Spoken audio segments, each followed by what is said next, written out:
When it comes to the military, most believe that post-traumatic stress is something only men who have been in combat struggle with.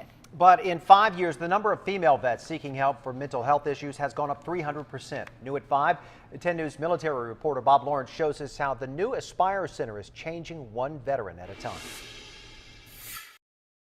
The Aspire Center opened its doors in February specifically for Iraq and Afghanistan veterans. And even in that short amount of time, veterans and their families are already noticing a difference. The Aspire Center has only 6 beds reserved for female veterans.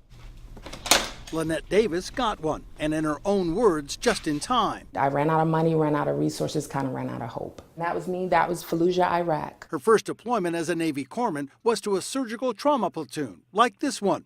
Her second took her here to Al-Taqadim in Iraq as a psychology technician. And dealing with, okay, what I say may make the difference between someone deciding to take their life or deciding to hang in there and stay in the fight. A heavy burden to bear, made even more difficult as a single parent. My daughter was only 8 months when I left. My son was 7. So just as a mom, that was difficult. Something Aspire Center Director Deborah Dominic said is more troublesome for women when it comes to deployments. Fathers are always worried about whether or not their children are going to remember them.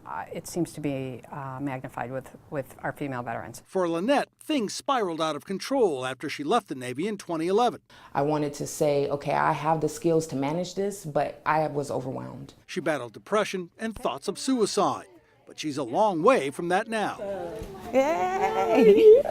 Her mother and her aunt certainly noticed. Look wonderful. Thank you. With classes and one-on-one treatment. Today I got into phase 3, which is the final phase. Something worth celebrating.